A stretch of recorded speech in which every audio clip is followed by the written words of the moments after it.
আসসালামু আলাইকুম ভিউয়ার্স। আপনারা দেখছেন ইকা টেকনোলজি ইউটিউব চ্যানেল। আমি মুন্না আছি আপনাদের সাথে। আজকের ভিডিওতে আপনাদের দেখাবো আপনারা কিভাবে চেক করবেন আপনার ফোনে জিক্যাম সাপোর্ট করবে কি জিক্যাম সাপোর্ট করবে না। আজকের ভিডিওটি সম্পূর্ণ দেখলে আপনারা বুঝতে পারবেন আপনাদের ফোনে জিক্যাম ইনস্টল হবে কি হবে না।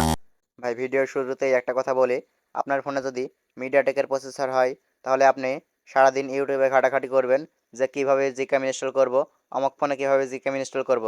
কোনোভাবে আপনারা জিক্যাম ইনস্টল করতে পারবেন না। আপনি সারাদিন যদি পাগলের মতো ঘুরে বেড়ান ইউটিউবে যে আপনার ফোনে কীভাবে জিক্যাম ইনস্টল করাবেন, তাহলে আপনার সারাদিন ঘুরলেও এই সমাধান পাবেন না। আর আপনি যদি না জানেন যে আপনার ফোনে কী প্রসেসর, আপনি সিম্পলি চলে যাবেন গুগল প্লে স্টোরে। গুগল প্লে স্টোরে গিয়ে সার্চ দিবেন জি ক্যামেটর। জি ক্যামেটর জি ক্যামেটর লিখে সার্চ দেওয়ার সাথে সাথে দেখতে পাচ্ছেন আমাদের অ্যাপসটি চলে এসেছে। আমাদের এই অ্যাপসটি ইনস্টল করা আছে। আমরা সিম্পলি এই অ্যাপসটি ওপেন করে নিচ্ছি। ওপেন করার সাথে সাথে দেখতে পাচ্ছেন আমাদের অ্যাপসটি ওপেন হয়ে গেছে। এখানে দেখতে পাচ্ছেন camera two API module is enable your device. দেখতে পাচ্ছেন আমাদের ডিভাইসে এই অ্যাপসটি ইনেবল আছে এবং আমরা এই আমাদের ফোনের মডেলটি এখানে নিচে শো করছে Xiaomi K20 Pro। দেখতে পাচ্ছেন আমাদের ফোনে এই জি ক্যামটি ইনস্টল হবে।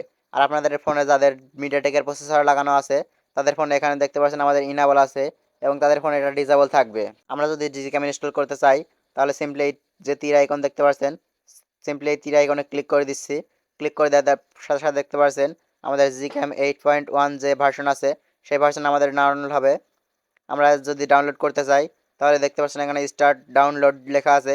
আমরা সিম্পলি স্টার্ট ডাউনলোডে যদি ক্লিক করি তাহলে আমাদের জিক্যামটি ডাউনলোড হয়ে যাবে।